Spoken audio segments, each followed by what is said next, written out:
I've been designing snowmen. These are the Swanky Snowman on the far left, Swanky Snowman for looms on the far right, and the Speedy Snowman in the center. The written machine knitted pattern includes gauges that are suitable for every machine, the cables, shaped hats, plus the simple version. It will appear in Country Knitting of Maine News and Views magazine, and then I will assemble my toys together into a whole book eventually. In this video, we'll knit the Speedy version, the center snowman, from start to finish on a standard gauge machine. Okay, here we go, Speedy version of the snowman. I have already cast on 58 stitches in a contrasting color of waste yarn. I am not going to use a ravel cord here. I'm just going to let my waste yarn serve as the ravel cord because I don't have a ravel cord handy. If you did, it would save a little time in production. I've got my white snowman color yarn threaded into the carriage. I am using my 8-button vintage Brother machine, and because I keep having to remind myself of this, I'm going to remind other 8-button users to be careful of threading. There's an interior clip that has to be threaded in. So now we're going to knit 52 plain rows. Here we go. I left a long yarn tail. That's not an accident.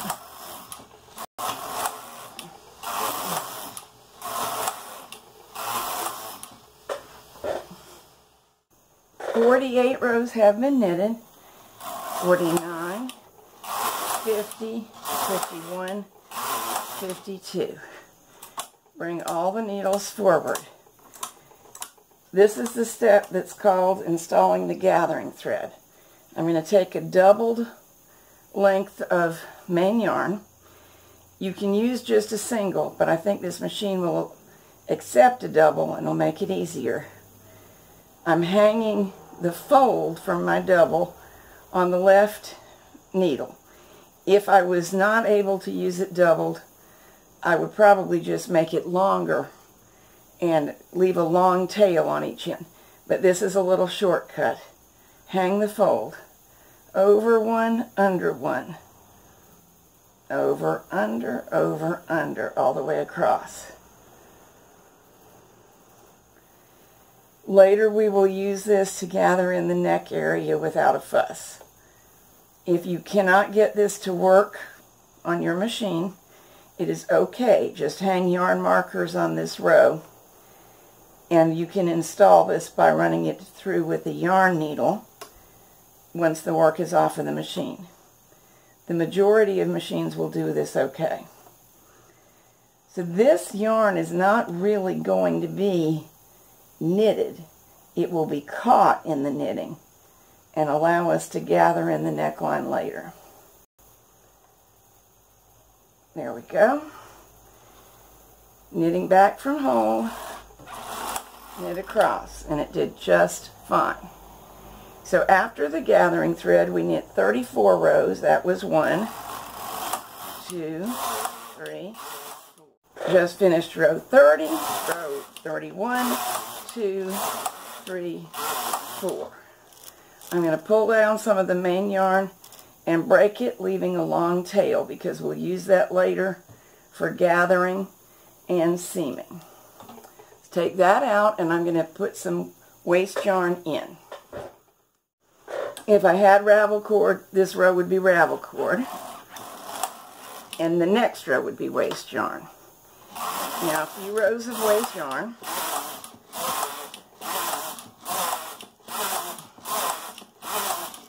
Now, we can go on to the next piece. I have what will become a whole snowman here.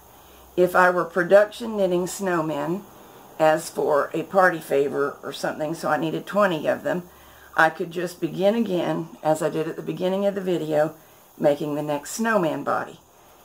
Since I only need one, what I want to do is start the hat, and it's on the same number of needles.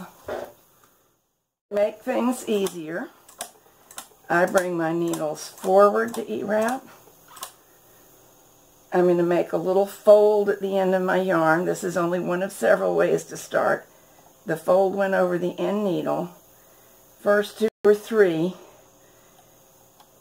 get 2 lengths of yarn, 2 strands of yarn into the E-wrap, and this makes it an automatically woven in end. I can just snip the tail when I get done. This only works if the yarn is not overly thick. If you're needing to knit at stitch size 9 or 10, this is not the technique for you. But I'm at stitch size 7, and whoops, I split the yarn, and you mustn't do that. While I continue to E-wrap, let me talk about the yarns. This pattern will work for probably most number 1 and most number 2 yarns, otherwise known as sport for number 2 or fingering for number 1. I'm going to move my finger to a less convenient position for me here so you can see the E-wraps better. My yarns, my red is not exactly the same as my white, but for a toy project it's okay that they're slightly different thicknesses. I'm just knitting them both at stitch size 7. The white is sport. The red is just a little bit lighter, probably the upper end of fingering. It'll be okay. So, time to thread this into the carriage. I'm getting a tool out. You're not going to be able to see this, but this helps me make sure that my yarn is inside both feeders. Okay, hat's cast on. All we're going to do is knit 50 rows. And I think I got my yarn around the brush. That won't be any good, so let's fix that. First row is stiff because I went over the E-wraps and the original row of knitting.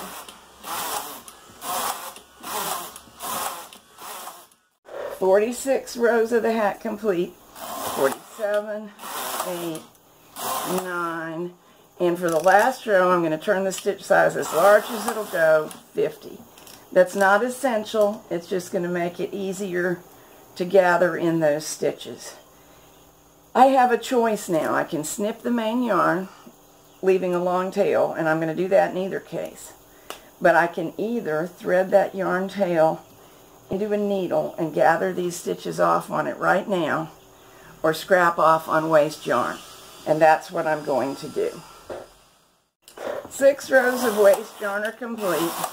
I consider 10 to be a minimum, just to control this and have enough to hold on to, basically. Break the yarn. I'm going to hold the knitting with my left hand, knit across with my right hand, and of course it falls off. So now we have our snowman's body, his head, some waste yarn, and his hat all knitted, though they do need finishing. Time to cast on 22 stitches for the scarf, and for no other reason than to show the various possible ways. I knotted a loop into the end of the yarn, and I'm starting with that. For this project, I could have done either the fold method or the loop method. Does not really matter. So we'll get these cast on, and the scarf for this easy peasy version, called the Speedy Snowman, is just a strip of stockinette. It's 80 rows long. On this machine and on most machines, it's going to work most smoothly to knit row 1 and bring the needles back to hold and let them knit back from hold again for at least the first 2 rows. Avoids drop stitches, and just to be safe, because I'm doing it on camera, we'll do a 3rd row. Then, if possible, get your weights on right now. There's 1. There's 1. I'm turning them towards me, although I normally turn them away, but because I don't want them to snag on the table edge. I'm working not on an official knitting machine stand. So we'll keep going for 80 rows. I've done 76, 77, 78, 79, 80. Free the main yarn from the carriage and bind off.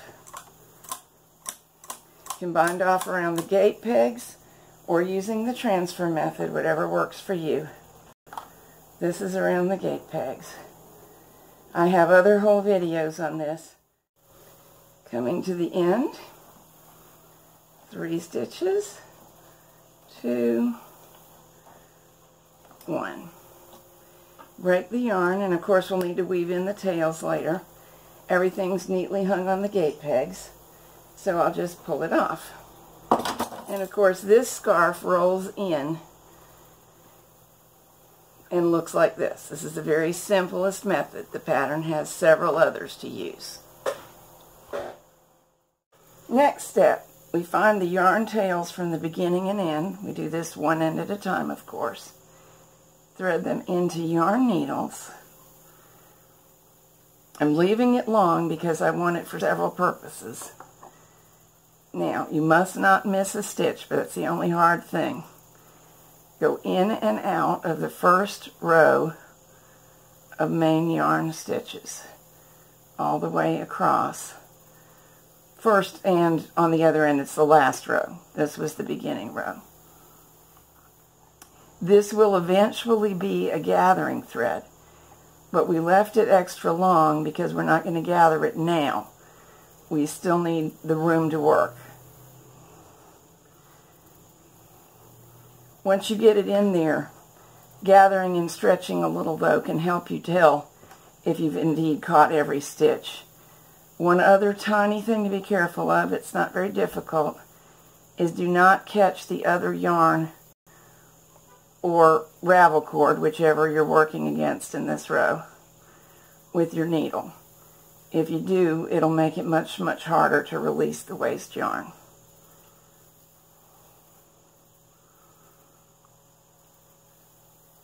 So after this gathering thread is in, we leave it ungathered, but at that point we can release the waste yarn. And it's a good idea because it clears the field of vision and work. The area where I am now will end up being the snowman's bottom. And here is why I wasn't very concerned about not actually having proper ravel cord. This yarn is a Stilo, the turquoise, and it's strong and fairly smooth, so getting it out of there is not very difficult. I just pulled it, broke it. I'm pulling it again. When it breaks, I'll release that portion, and soon the whole thing will be free.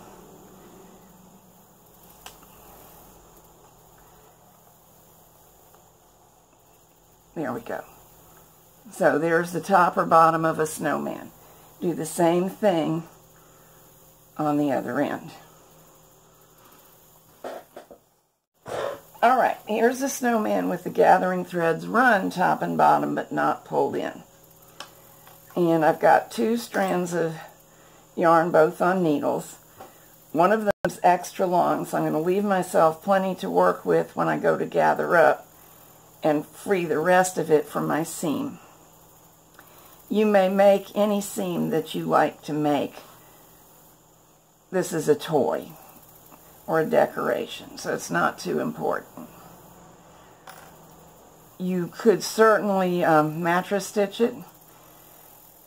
I'm probably going to back stitch this one.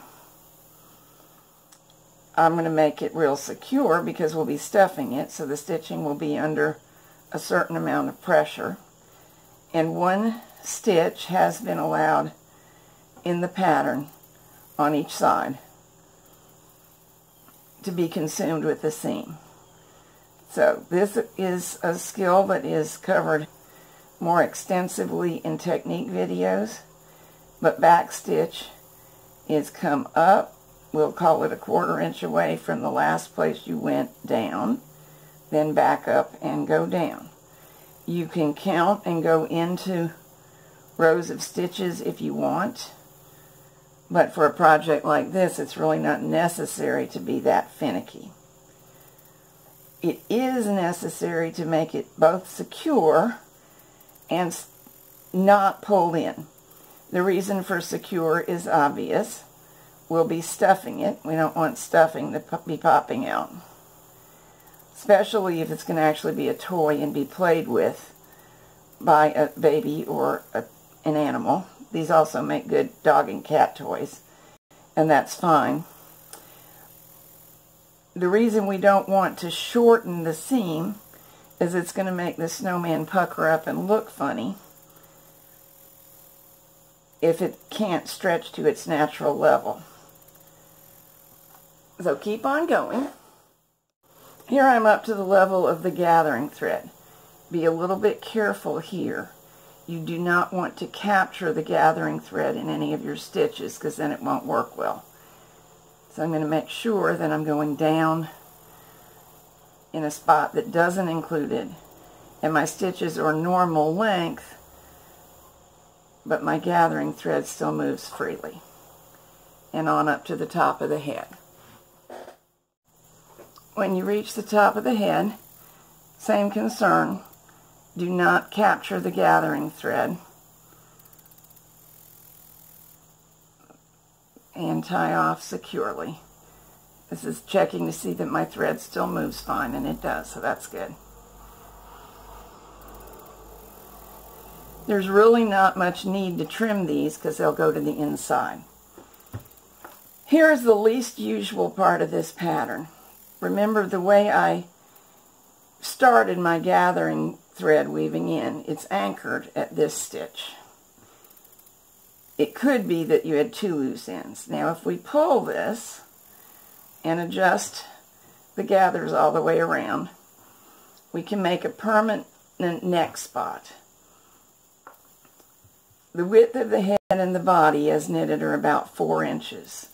So we want to pull in the neck to about half of that. There's a little bit of artistic license acceptable here, but that's my rule of thumb. I'm going to thread the tails, and mine are doubled. When you can do that, it's my preference just because it's stronger.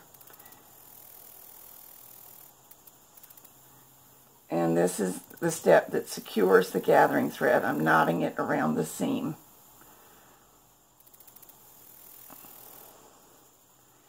We'll still be able to adjust the positions of the gathers, both now and when we have this turned right side out, which is the next step. And you can stuff right through that opening, but the reason we didn't close the top and the bottom, either one yet, is that it's hard to do an aggressive stuffing job through that now narrowed opening. So if you want your snowman body real full, it's easier to be able to go in at both ends. Next step is the face, and there are many, many ways to do it. In the pattern, I've got bead faces with pony beads, drawn faces, Google eye faces, and I think here we'll embroider a face.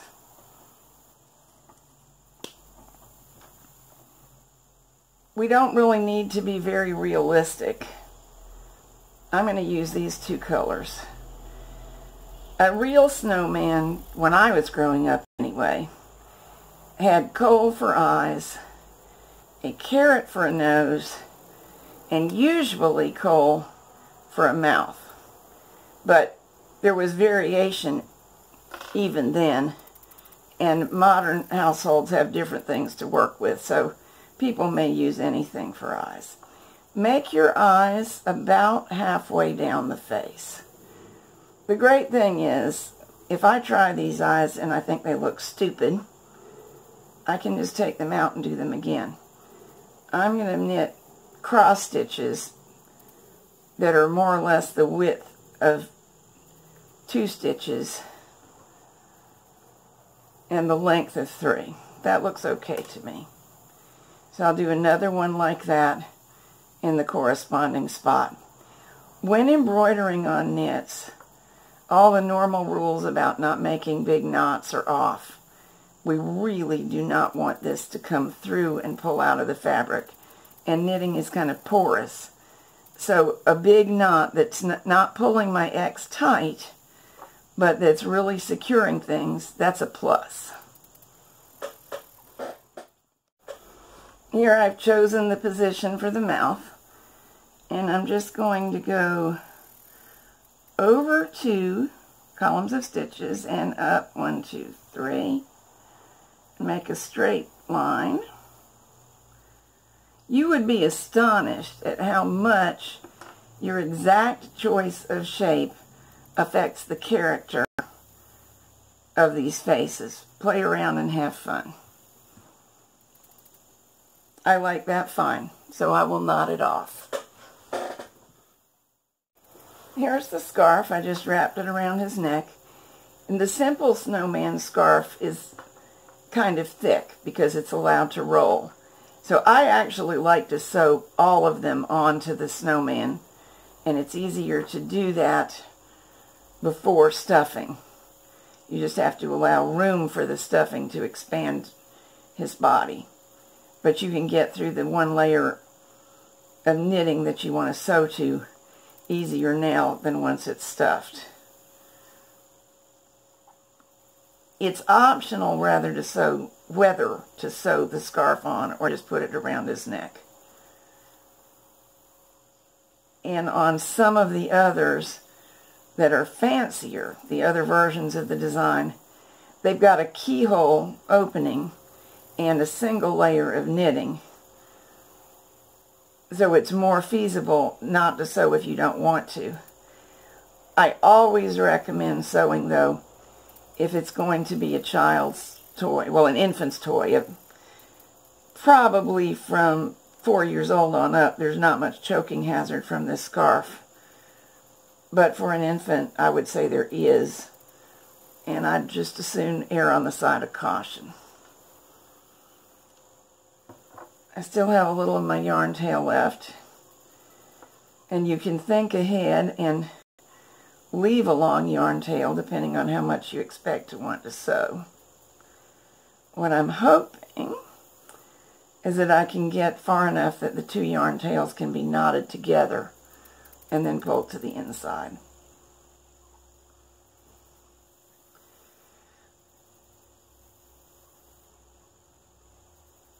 And it looks like I can.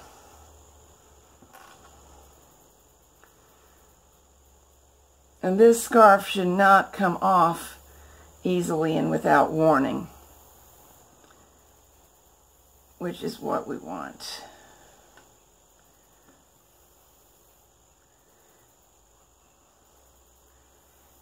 I'll pull this tail in, the other one in the same manner, and knot them together. Onto the hat. If you've lost track of which end is which, hold it in your fingers, and on the right hand end I feel a ridge, which is caused by knitting over the E-wraps. So I know this is the correct end, and I can just remove all the waste yarn because it's the finished end. So that will be our hat brim. The other end, we're going to find the yarn tail, thread it into a needle, and gather it in, same way that we did with the top and bottom of the snowman. Only there's no need to delay gathering this one in. As soon as I get my yarn tail run through here, we can go ahead and release the waste yarn and pull it in.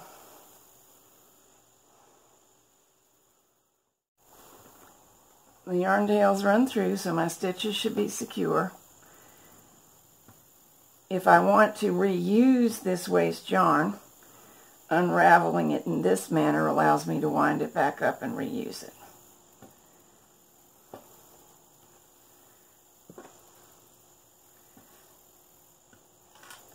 Okay, it's free. Then we just pull this in.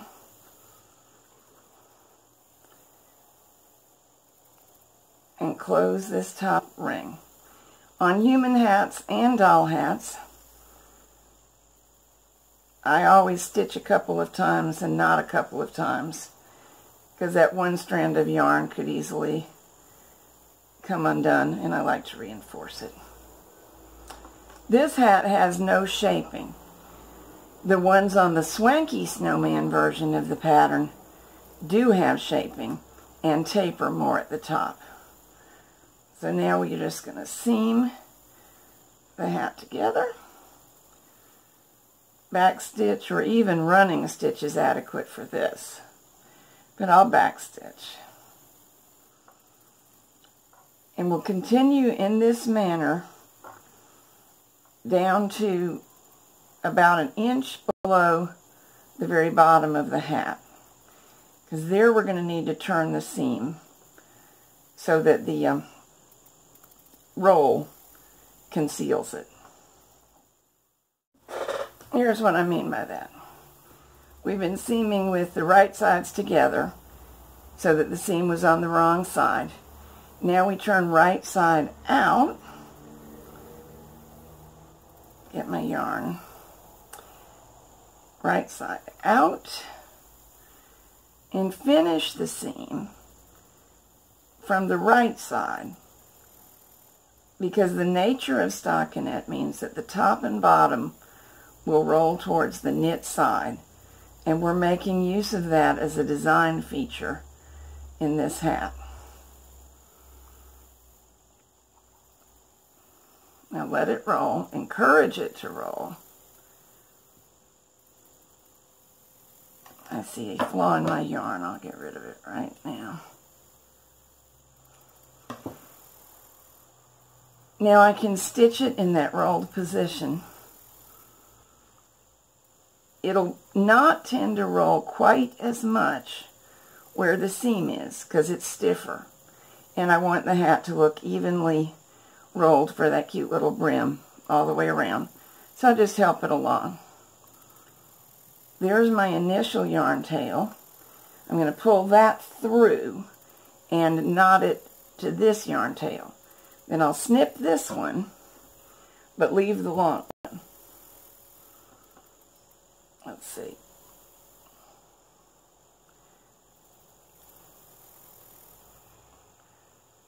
Now you can weave this one in after pushing it through and knotting it if you would prefer to do that rather than snip. It's not terribly important because this hat will probably be sewn on the snowman. That's what I recommend, is that he be securely sewn on. So there's one tail gone, and we're going to leave this one to do the sewing on. Almost ready, but now it's time to stuff. Let me go get some stuffing. Here's what I use. White polyfill. You can get it in bags from the craft store. You can recycle old pillows. If the pillows don't seem fresh enough to you, you may not know this, but you can take them apart, put this stuff in a sink full of soapy water, and clean it. It holds together well enough. I've had good success doing that. Now we can pull the head tight, except for I think I would like a little more stuffing in it. Try to kind of even it out so that the face and the front of the snowman in particular have a nice, rounded, even, curved shape. You can stuff to the degree that pleases you, depending on what the use is. What's good for a doll that's huggable may be different than what you want for decor.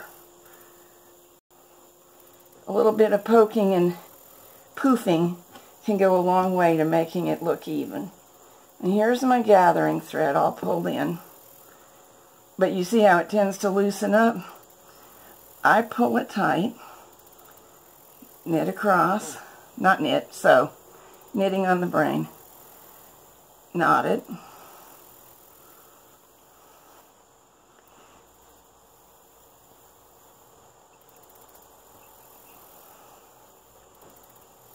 and do that a couple of times. I purposely let my doubled end stick out so I could knot it like this. Since we're going to sew the hat on, we can, but don't even have to, pull the ends in like that. That's the proper way, but no one will know if we do that. And do the same with the body.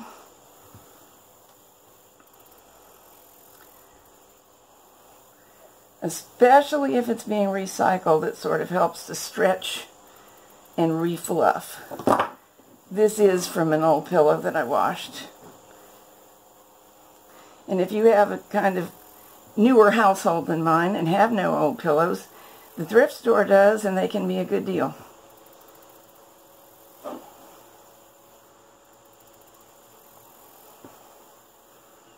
You can always check the degree of puffiness, adjustment, tightness, and take some out or put some back in.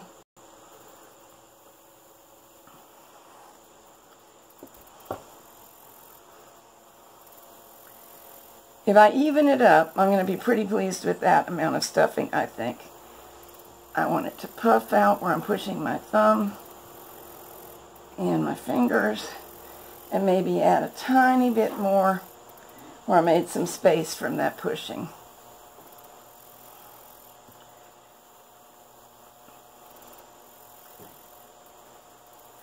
The fancier versions, the Swanky Snowman versions, have shaping at the top and the bottom, so you don't get these puckers, and it's easier to make him stand on his own. But this works too. And here's a tip. If you want him to stand on his own and he wants to tip over, do you remember those spikes that used to be classic in general stores that the paid tickets and bills were placed on? They still have those in some office supply places. And if you put the spike right in the base of the snowman, it'll stand him up nicely. Now, if this is going to be a play village for children, I don't recommend that because those spikes are a bit hazardous. But if it's on the mantle in a room full of adults, we should manage to keep ourselves out of harm's way. Push in, pull out, snip. And I can do that with the other end, even though there really isn't enough if I do this. Push in, then thread it. Let's see.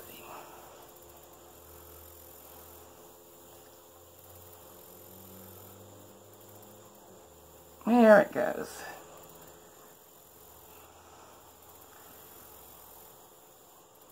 And the last one is nice and normal.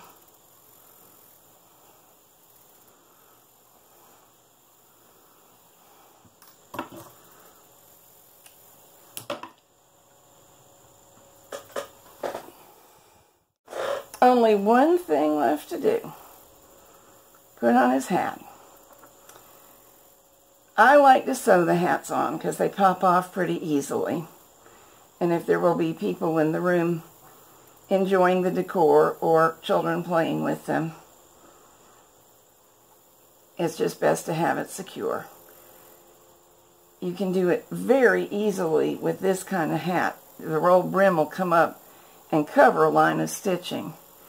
So I'm going 1/2 to 5/8 of an inch above the cast on and just taking a good bite with every stitch of the snowman, not pulling it especially tight. And the brim rolls up, covers my seam, and now the hat can't pop off and get lost under the sofa. The cat can't steal it. I guess I'm giving away what kind of a household I live in. That'll be fine. Let me knot this a couple of times for safety. Bury the tail. If I pull it a little bit so it's not relaxed and snip it flush, when it does relax, it'll be invisible. And here he is, the Speedy Snowman. And here he is with his swankier friends.